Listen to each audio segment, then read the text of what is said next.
în special schimbare de ferestre și Vrea acoperiș. vizare. Din 4 Da. ferestre să facă 3. Nota asta e transcrisă de copiști și e transcrisă atât de frumos și cursiv că ăștia practic se duceau cu bilet la ăștia, uite, vreau să fac asta și la unii care scriau. De-abia când ai acest document precis, clar, proiectul semnat de arhitect, atunci poți fi convins că el este autorul. Altfel, rămâne o poveste frumoasă, poate, dar cu o incertitudine.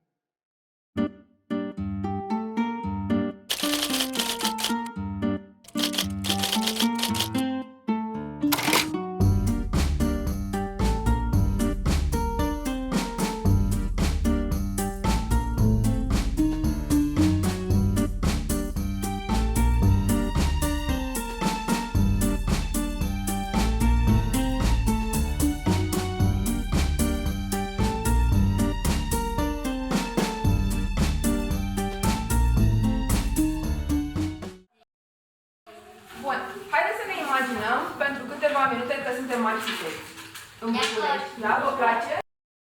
Din câte știu, pentru legenda asta, dânsa a salvat de fapt aceste fonduri imense de la aruncarea, la renunțarea la ele. Doar pentru că nimeni nu era interesat de ele, nimeni nu găsea utilitatea lor și totuși dânsa a fost cea care a deschis această pârtie pe care acum o folosim cu toții, de fapt. A început cu o mică incertitudine și cu o mare doză de curiozitate. A urmat cursurile Facultății de Arte Plastice din cadrul Universității București, secția Istoria și Teoria Artei, pe care le-a finalizat cu un studiu privind arhitectura tradițională în București, pornind de la teoria lansată de arhitectul Constantin Joja. La arhipodat ai nevoie de permis. Destul de asemănător cu permisul de la bibliotecă. Trebuie să te programezi. În ziua în care ți-ai făcut programare, ajungi într-o sală mică unde ți se dau niște catastife impresionante prin care trebuie să cauți ani, stradă sau ce te interesează pe tine. Străzile schimbă denumirea de-a lungul anilor și atunci trebuie să decalezi, să vezi pe unde te situezi. Și în cazul meu, după vreo 2 săptămâni de săpături, de-abia am reușit să-mi găsesc niște planuri care mă interesau. La mine a fost, să zicem, un caz fericit pentru că am găsit. În ciuda neșansei de a fi pasionată de cercetarea de arhitectură în vremurile tulburi ale României comuniste, sprijinul constant al familiei, ambiția lucrului bine făcut și o perseverență cu totul deosebită au permis aprofundarea cercetării arhivelor municipiului București și dezvoltarea unui simț particular al arhitecturii locale. Cine știe ce e o arhivă? E un loc în care ținem obiecte vechi și care să ne amintim de ele. Deci nouă ne place așa în general să colecționăm lucruri, să le ținem. Mie îmi place să colecționez și kendami. Ah, drăguț. Eu colecționez origami făcut de mine. Deci fiecare aveți așa un fel de mini-arhivă a voastră. Și slime-uri. Astăzi, dr. Cezara Mucenic este expert atestat de Ministerul Culturii și Cultelor pentru cercetare monumente istorice. Proiectele sale, desfășurate în ultimii 40 de ani, prezintă cu acuratețe și precizie evoluția urbanismului bucureștean și constituie una dintre cele mai semnificative referințe pentru studii viitoare. Cândva, de mult, prin secolul al XIX-lea, niște înțelepți istorici, adevărați oameni de cultură, s-au gândit cât de important ar fi să existe locuri în care să se adune documentele emise de instituții și de persoane cu funcție în stat și în oraș. Astfel de gânduri bune au condus către constituirea unei prestigioase instituții, Arhivele Naționale. În momentul când profesorul m-a invitat să vin, mi-a spus că am aplecare spre cercetare și să vin la să mă înscriu la doctorat. A spus, ce ai vrea să faci? Mi-am spus, arhitectură, București. Pentru că eu am un serviciu de 8 ore. Eram bibliotecar la Biblioteca Institutului de Arte Plastice. Deci eu nu pot decât în București, ceea ce mă pot documenta în București. Nici nu am bani ca să plec, să zic, în vacanțe, să mă duc să mă îndunam. Deci în București. Și arhitectură civilă. Nu dădeam atunci importanță arhitecturii religioase. Mi se părea că oricum este o faza mai puțin vizibile, cel puțin din ceea ce citisem din tratatul lui Grigore Ionescu. Așa, secolul XIX nu era extraordinar, dar arhitectură civilă găseam că am ce să scriu.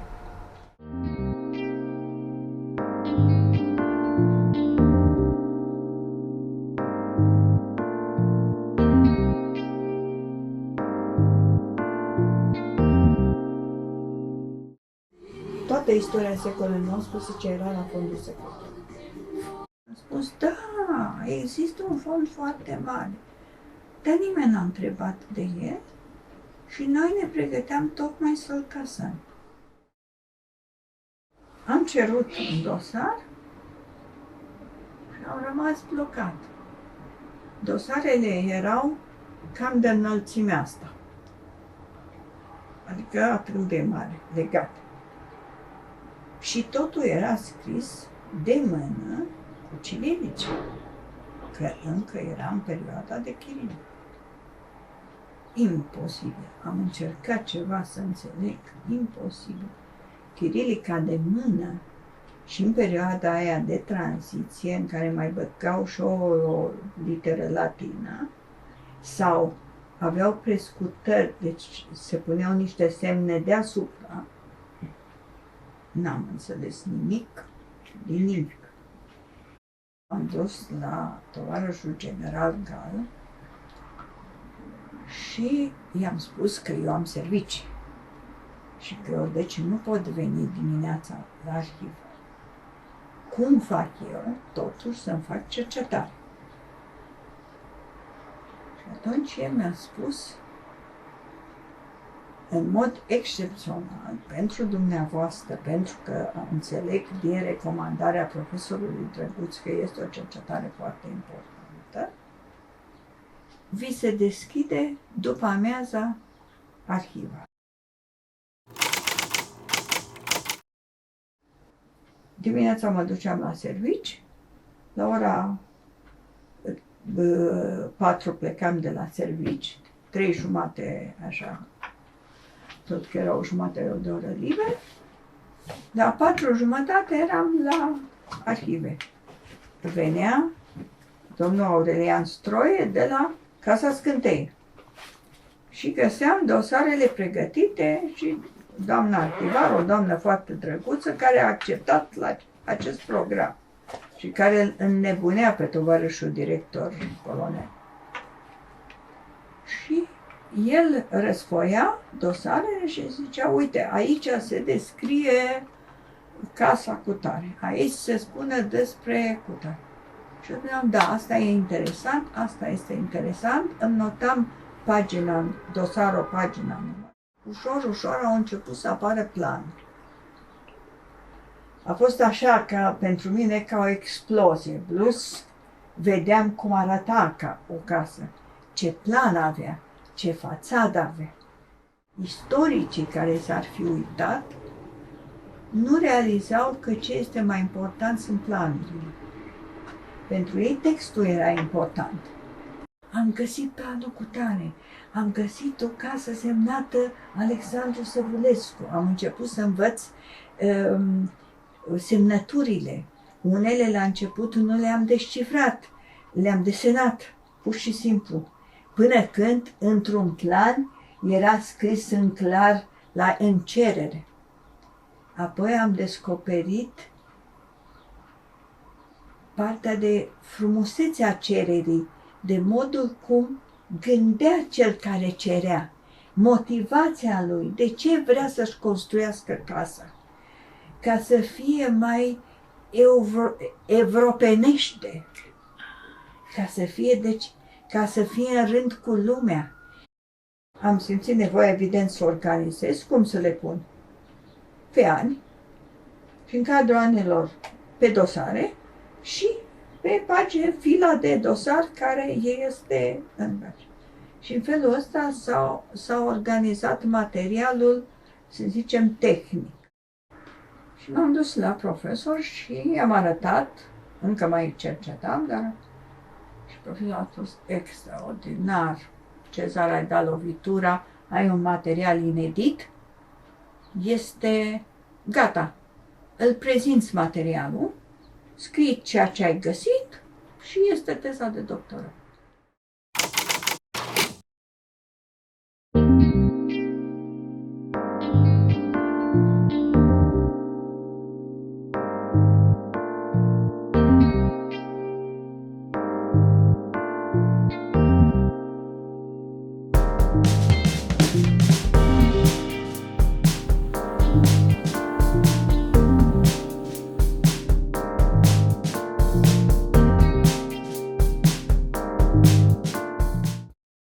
Și am început redactarea lucrând noaptea, pentru că era singura soluție, era momentul când eu aveam un copil de 1 an și unul de 2 ani jumătate.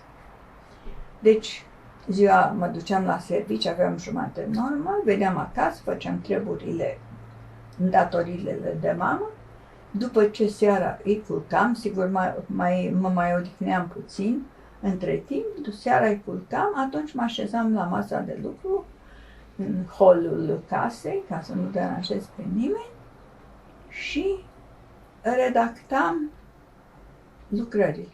Dimineața făceam o corectură, înainte de a pleca la servici, pe urmă plecam și eu și soțul meu la servici. Când ne întorceam, ceea ce eu scrisesem peste noaptea, el bătea în curat peste zi.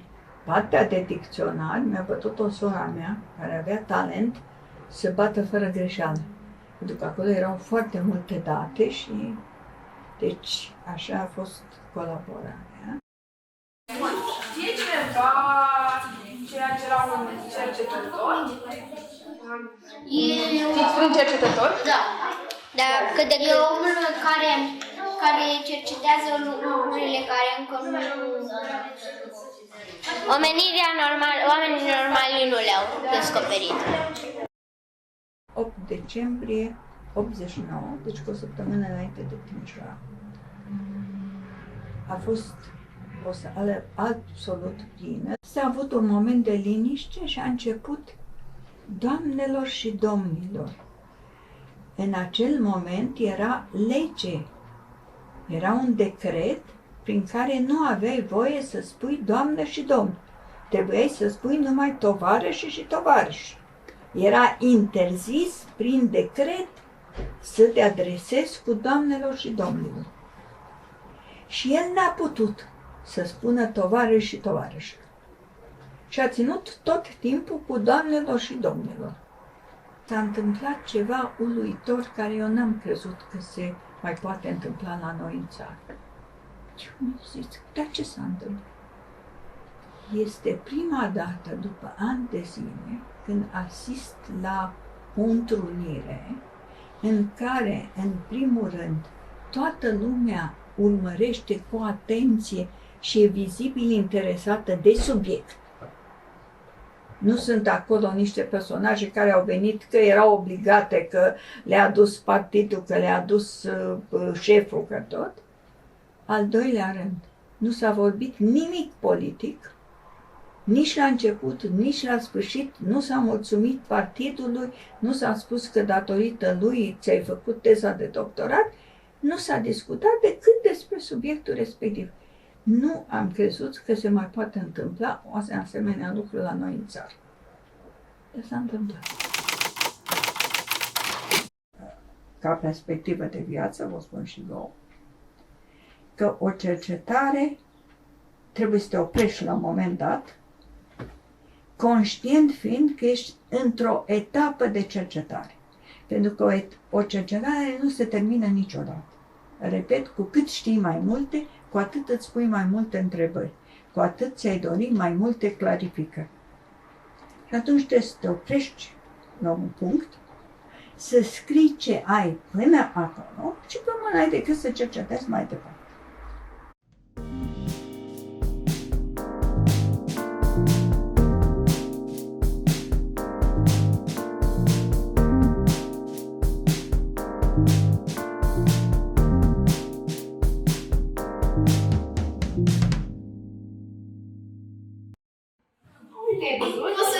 Foarte bine că ai mai continuat. Acum arată și mai interesant. În mod normal, conform legislației, pentru orice intervenție asupra unui monument clasat, deci pe lista monumentelor istorice sau un monument, o clădire aflată într-o zonă protejată, are nevoie de un studiu de istorie care să stabilească limitele în care se poate interveni, în jargonul de specialitate, stabilească permisivitățile și dreptul de a interveni. Deci, din punctul ăsta de vedere, studiile istorice sunt esențiale, de fapt. E un studiu de fundamentare, de fapt, a unei intervenții de arhitectură sau de urbanism. Rămâne discutat în ce măsură ele folosesc, într-adevăr, dacă se luat în considerare de autorități, de primărie, de proprietari, de beneficiari și așa mai departe. Tocmai asta este scopul studiei istorice, o să ofere celor care proiectează și pe urmă celor care iau hotărâri toate informațiile încât să știe ce este mai concret, ce este valoros. Și eu și tatăl meu suntem legați foarte mult sentimental de casa asta. Suntem amândoi convinși că este o valoare și nu este o valoare numai pentru noi, dar e o valoare și pentru țară, într-un sens, pentru că are legături cu multe evenimente din perioada interbelică din țară și e o casă care reprezintă, într-un fel, ascendența care a fost posibilă a unui fiu de țăran la cele mai înalte cercuri intelectuale din România în această perioadă interbelică. Ideea cu clădirea de patrimoniu am discutat-o în câteva reprize și am fost amândoi de acord că e cea mai bună soluție. Pentru că până la urmă ce vrem să păstrăm aici nu e numai ceva ce ne aparține nouă, dar e ceva ce aparține și întregii conștiințe românești. Găseam câte o chestie în dosare care îmi stârnea așa curiozitatea, mă mai opream, mai căutam pe net, mai continuam cu scanatul. Era o chestie asta care mă ținea în priză constant. Le colorez cu totul. Asta este joaca mea și a surorii mele. Pentru că eu fac o planșă și ea le colorează pe a doua planșă. Sunt sigură măcar că orice mi s-ar întâmpla mie, orice mi s-ar întâmpla nouă, nu o să intre niciodată nimeni cu vreun buldozer să o dărâme.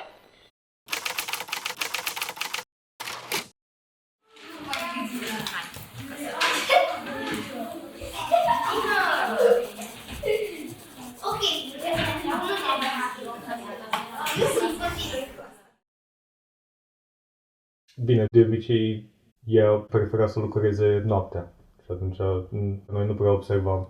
Când practic mi-am dat seama cam ce necesită munca asta a fost când am început eu să o ajut cu fotografiile pentru studiile istorice și am început să merg eu la arhive ca să fotografiez planurile din arhive și să-mi dau seama cam ce însemna de fiecare dată să ceară documentul X și Y, pentru că și eu trebuia să le cer pentru mine. Cât de multă muncă a însemnat toată asta pentru ea. În primul rând, mi se pare foarte importantă prima etapă făcută de doamna Mucenic, și anume sintetizarea practică a unei întregi arhive din perioada respectivă, de la Direcția Municipiului București, lucru care, având de a face și știind ce presupune cercetarea de arhivă, cât de dificilă este, și mai ales la noi, și mai ales ținând cont de istoricul arhivelor bucureștene, care s-au tot mutat, care și-au tot schimbat denumirile. Cred că ceea ce a sintetizat dânsa este o informație la care lumea poate avea acces mult mai ușor. Și asta am încercat noi să facem, să oferim acest acces mult mai ușor.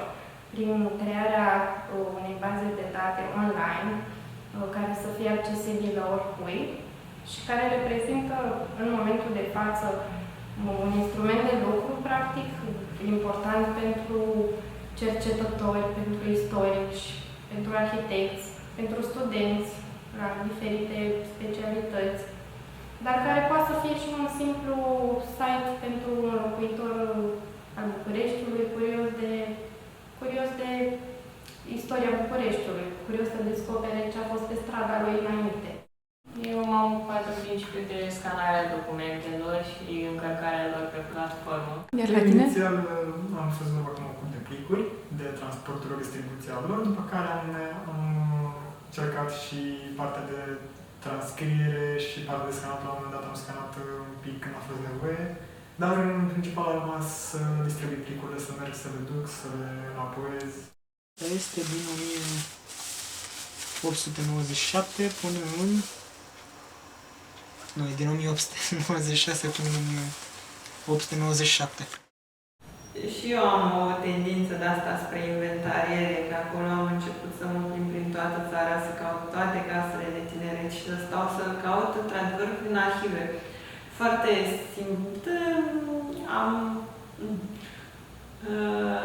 Am descoperit că nu există peste tot arhive, am descoperit că sunt în locuri de-astea, în locuri improprii și că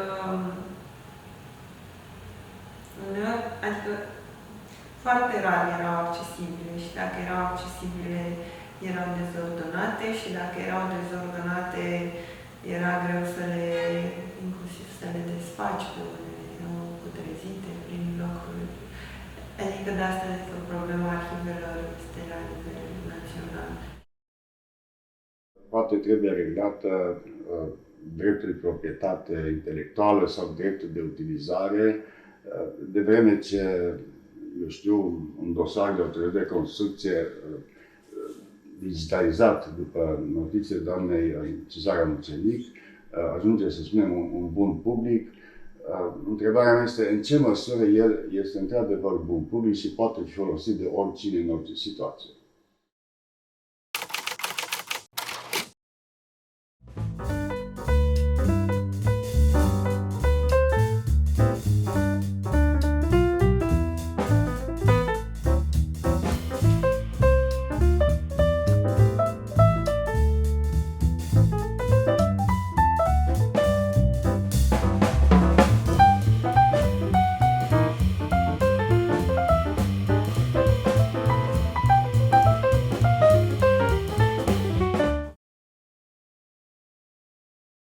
En fait, quand on voulait faire des recherches, il fallait se procurer les livres.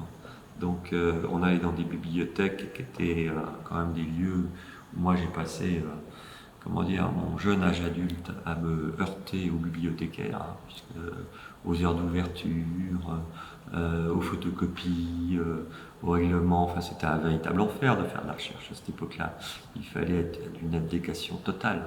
Et en fait, on était à la merci de tous ces archivistes bibliothécaires, contre lesquels j'ai nourri parfois une rage épouvantable. Et maintenant, on peut effectivement avoir accès à Gallica, notamment, qui me semble être l'outil avec d'autres. Hein. Il y a le site du CNUM, du CNAM, avec lequel je travaille beaucoup, parce qu'il y a pas mal de documents, notamment les expositions universelles, que moi je fais pas mal de recherches historiques sur le 19e, c'est pas mal. Il n'y a pas que Gallica. Mais c'est vrai que Gallica est conçu d'une manière hyper généreuse par rapport à notre site. Quand on dessine à la main, on prend le temps de réfléchir à représenter ce qu'on voit. Alors est-ce qu'on peut faire un parallèle avec la recherche en disant le temps de réunir les documents pour faire de la recherche est celui où évidemment on met en place dans sa tête son intuition et la recherche elle-même. Ça c'est vrai, je pense qu'il faut du temps pour réfléchir, mais quand même aujourd'hui avoir la documentation de base à disposition le plus rapidement possible, c'est quand même beaucoup mieux que ce qu'on pouvait faire avant. Mais c'est vrai que ça freinait, quelque part on peut en faire un avantage. en disant oui, bah, dans le fond, j'attends ma boîte d'archives depuis 2 heures sur une place où ça sent la sueur, où c'est vraiment pas confortable et où les gens font des grimaces. Mais pendant ce temps-là, j'ai le temps de réfléchir. Alors là, c'est vraiment positiver les choses. Hein. D'autant que, quand même, il y a, en matière de recherche historique, le fait d'avoir les documents à disposition nous a permis de revoir des points de vue qui étaient des points de vue qui étaient véhiculés par des choses de seconde main auxquelles on n'avait pas vraiment accès. Et maintenant, les avoir directement, réfléchir d'après ces documents de première main, c'est d'une autre valeur que de reproduire ce qu'on avait toujours dit et qui s'avère être plus ou moins de l'interprétation des gens qui avaient eu accès à ces documents avant vous. On peut aller sur remonter le temps, par exemple. On cherche par exemple des photos aériennes. Et là, quand on clique ici, on a la photo aérienne qui date de 1919. Après, on peut comparer de 1919 jusqu'à aujourd'hui. On a toutes les dates. Il y a plusieurs dates parce qu'on a plusieurs cadres de photos aériennes. Et là, par exemple, on peut faire une frise historique pour comparer les différentes étapes historiques. Là, par exemple, on peut aller sur le département pour avoir les archives qui sont numérisées. On a par exemple les archives de Seine-Saint-Denis. Là, on a les archives numérisées. Ils sont accessibles en ligne, cartes postales, estampes et gravures, patrimoine industriel, etc. Donc, on a les cartes postales qui sont présentes, 1920, 1922, les estampes et gravures par exemple. C'est un DSA qui porte sur le patrimoine et c'est une question très importante dans notre vie d'aujourd'hui et dans la vie de toujours. Et au Liban, on n'a pas l'option de patrimoine.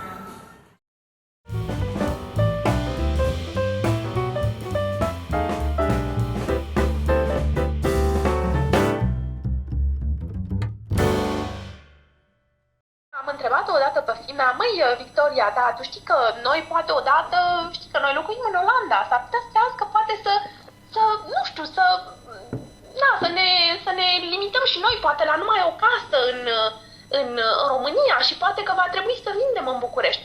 Victoria mi-a zis, zice, mamă, dacă vinzi la București, să știi că nu mai vorbești cu mine. Digitalizarea informațiilor și mai ales al arhivelor face tocmai chestia asta, că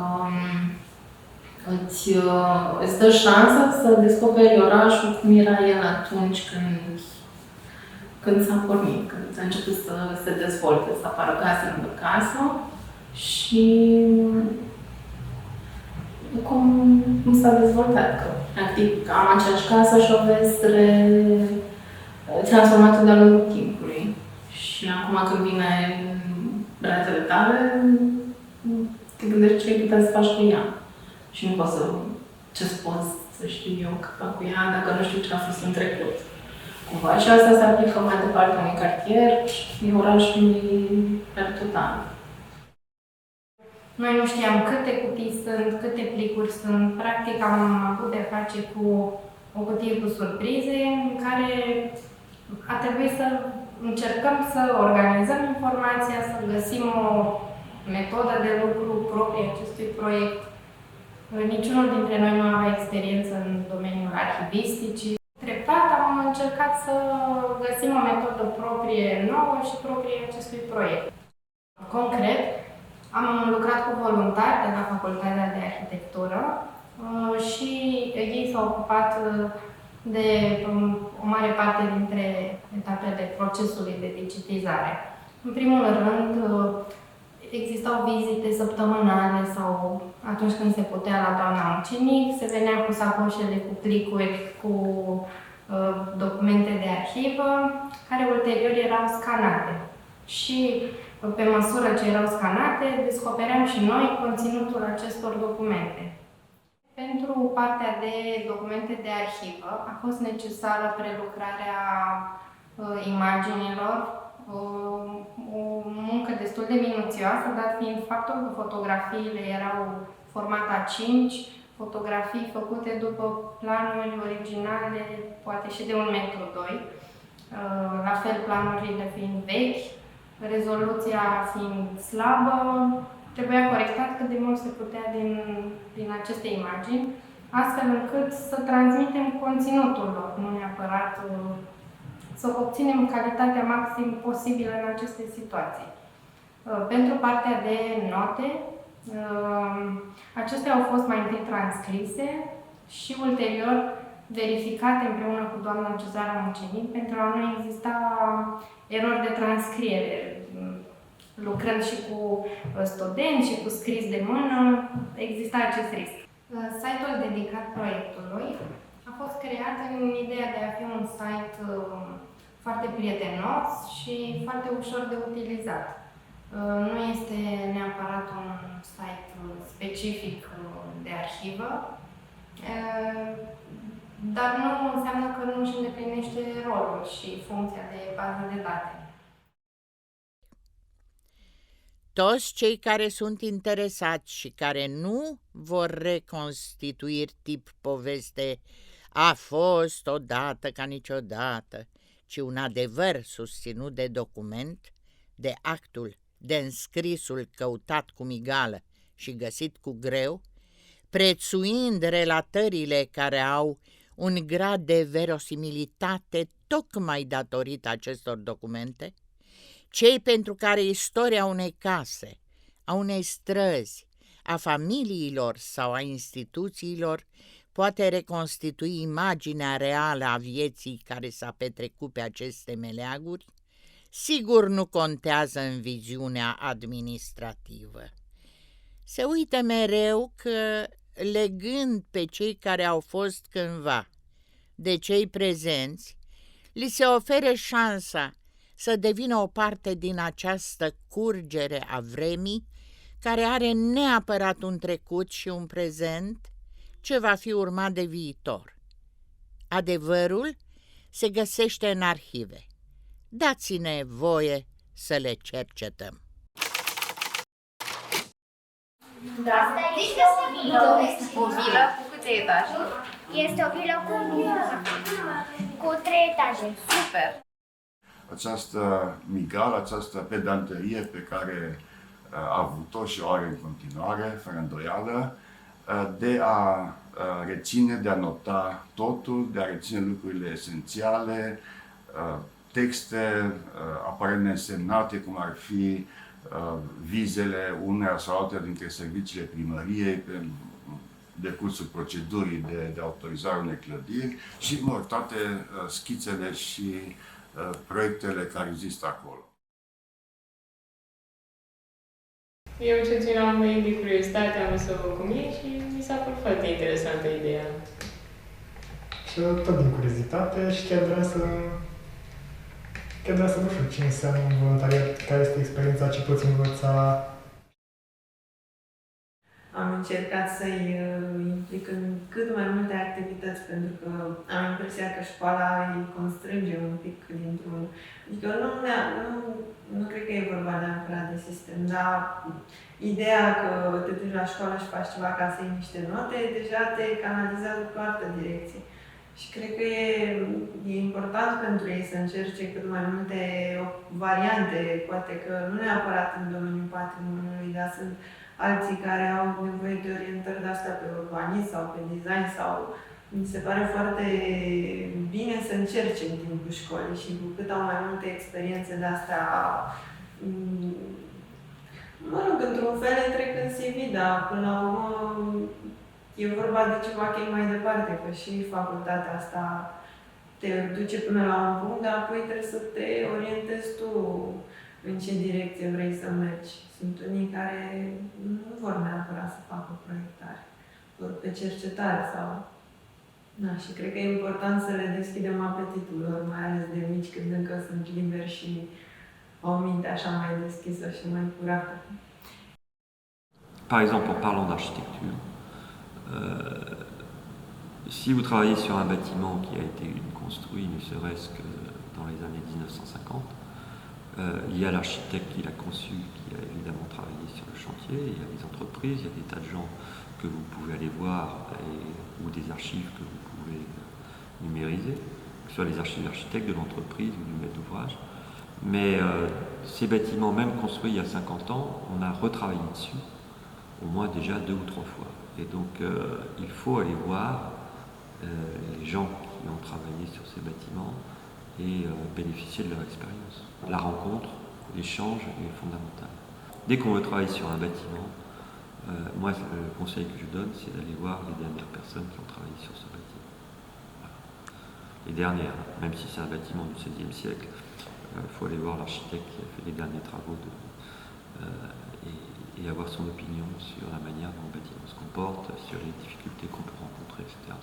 Évidemment aussi avoir une archive, mais c'est pas suffisant. S-a părut impresionantă cutia asta cu surprize pe care o avea doamna Mucenic și cum era organizată, cum erau fiecare la locul ei. Dânsa, cred că și în ziua de azi știe mult mai bine decât noi fiecare unde e. Mi s-a părut impresionantă pasiunea asta de dăruire pe care a muncit atâția ani pentru a, practic, a sintetiza tot fondul din arhivelor din perioada respectivă. Te transpune, e pictoresc, parcă uite așa puțin de Crăciun. Pentru mine e puțin deveni relaxant că fac asta, upload, fac seara după birou și așa, ori cu mine, de frumos. Scrisul e altfel, toate planurile astea făcute de mână, câtă atenție trebuie să fi fost în spatele lor. Intri în altă lume.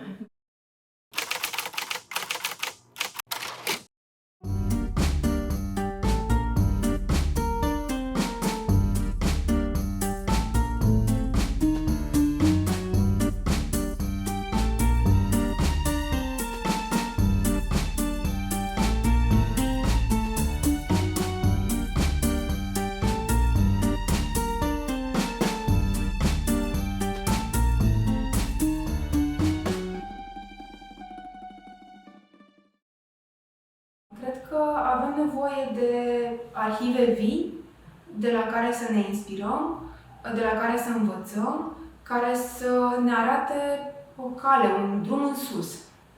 Și cred că Cezara Mucenic este un astfel de om, o astfel de arhivă vie, din care încă putem să extragem, de la care să ne inspirăm. Cei care suntem preocupați de București, știm ce înseamnă.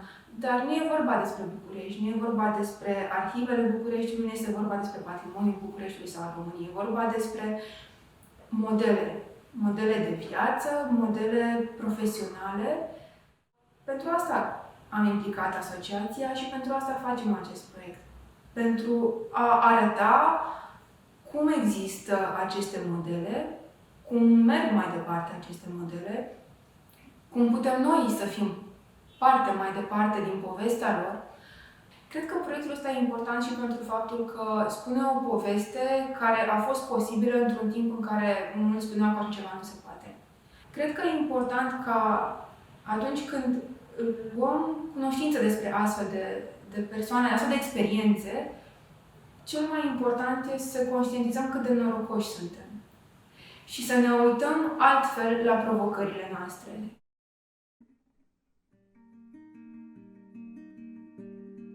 Cum vedeți, aceasta este o casă cu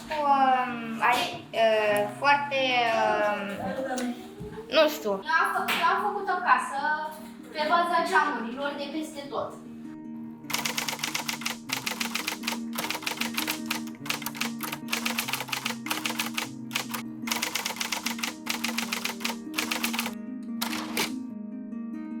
Noi judecăm clădirea după o fațadă care ne place sau nu, ni se pare interesantă sau nu, dar de fapt, de foarte multe ori, interioarele ascund niște surprize foarte, foarte mari. O fațadă sau o clădire neînsemnată, aparent, poate avea în interior niște rezolvări extrem de spectaculoase spațiale sau decorații cu totul și cu totul deosebite.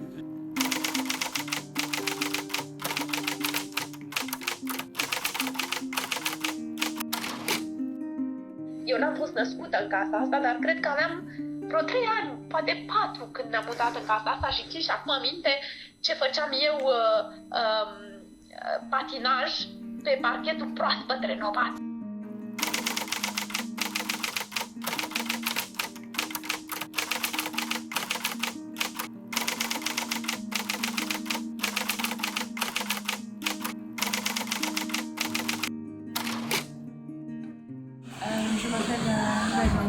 et je suis architecte franco-libanaise.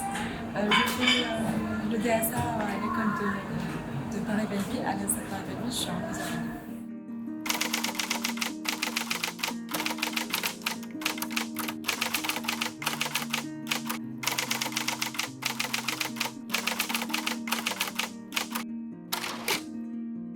Acum e foarte ușor scos telefonul, intri pe internet, verifici o informație sau cauți o informație și arhiva nu sunt niște date care poți le găsi oriunde, astea sunt niște date de specialitate, dar faptul că se află acum într-o arhivă, mi se pare că poți să le accesezi imediat.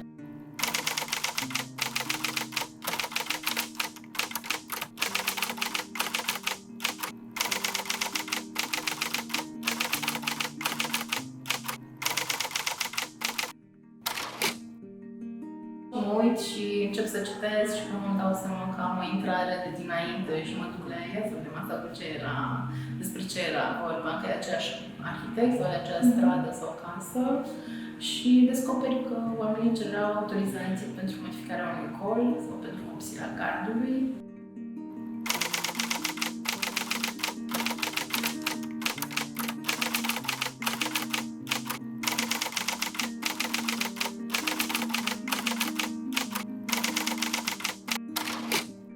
Multe date se pierd. Și se pierd pentru că nu sunt nici date lumii, nu sunt accesibile de multe ori și poate că ar trebui să existe acel spațiu comun care măcar să te direcționeze către site-ul celelalte asociații.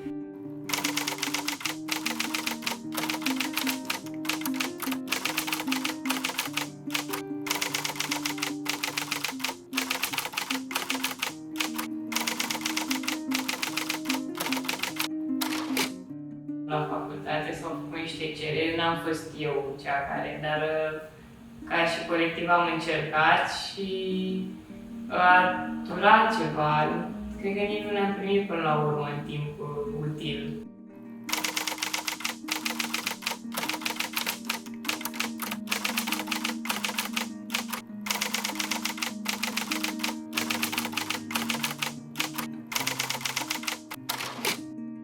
J'ai participé, moi, quand j'étais plus jeune, à la collecte des archives d'architectes.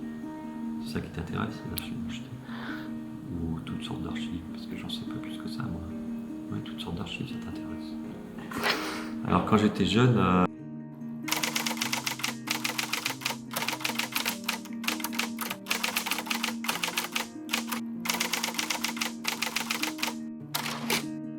Mi-ar plăcea să fac proiecte în continuare pentru România, pentru București, pentru că îmi place să mă enervez în română.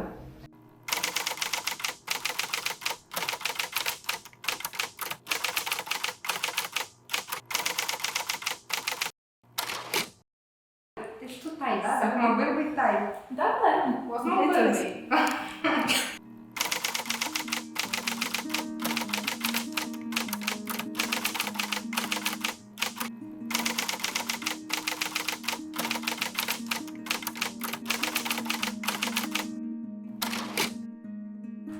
Istoria și teoria artei. Ok. Știi?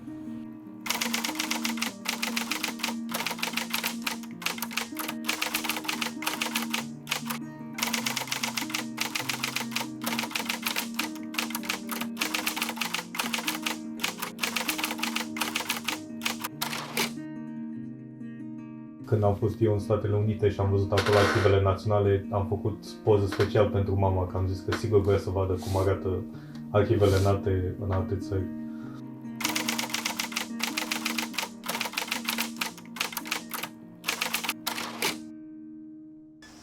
Iunie 83 l-am cunoscut pe soțul meu și în prima seară când ne-am cunoscut, ne-am hotărât că ne căsătorim.